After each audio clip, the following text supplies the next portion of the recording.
দেবী ব্রহ্মচারিণীকে পুজো করা হয়ে থাকে। চৈত্র নবরাত্রির দ্বিতীয় দিনে ব্রহ্মচারিণী মায়ের পুজো হয়ে থাকে। মা ব্রহ্মচারিণী হলেন জ্ঞান, তপস্যা ও বৈরাগ্যের দেবী। মা দুর্গার অবিবাহিত রূপকে ব্রহ্মচারিণী রূপে পুজো করা হয়ে থাকে।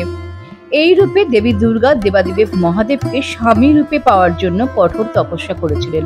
ভীষণ কঠিন পরিস্থিতিতেও যদি কেউ দেবী ব্রহ্মচারিণীর পূজা করেন, তার সমস্ত মনের ইচ্ছা পূরণ হয়ে থাকে। শ্বেত বস্ত্রে ভূষিতা দেবীকে জুঁই ফুল নিবেদন করা হয়ে থাকে। এই ফুলই দেবী ব্রহ্মচারিণীর প্রিয় ফুল। তবে চৈত্র নবরাত্রির দ্বিতীয় দিনের শুভ রং হলুদ, তাই হলুদ গাদা দিয়েও কিন্তু মাকে সাজানো যেতে পারে।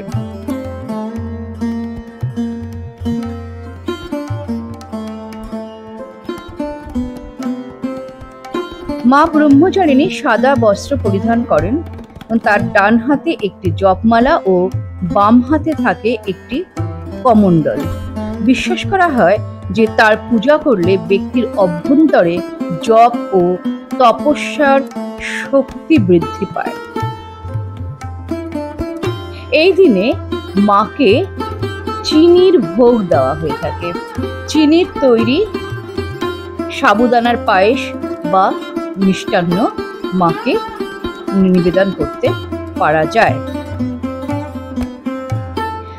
এই দিনে একটা বিশেষ টোটকা বলে দিচ্ছি, সেটা হচ্ছে মায়ের সামনে তো ঘি দিয়ে তার মধ্যে লবঙ্গ ও কর্পূর দিয়ে প্রদীপ জ্বালাবেন। তার সাথে মাকে লাল কুমকুমের সাথে সাদা মোগরা ফুল এবং শৃঙ্গার এবং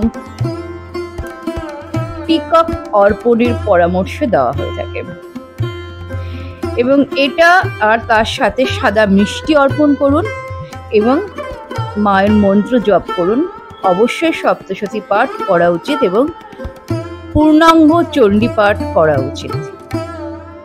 এই টোটকাটা করে দেখতে পারেন মা ব্রহ্মচারিণীকে সন্তুষ্ট করার জন্য।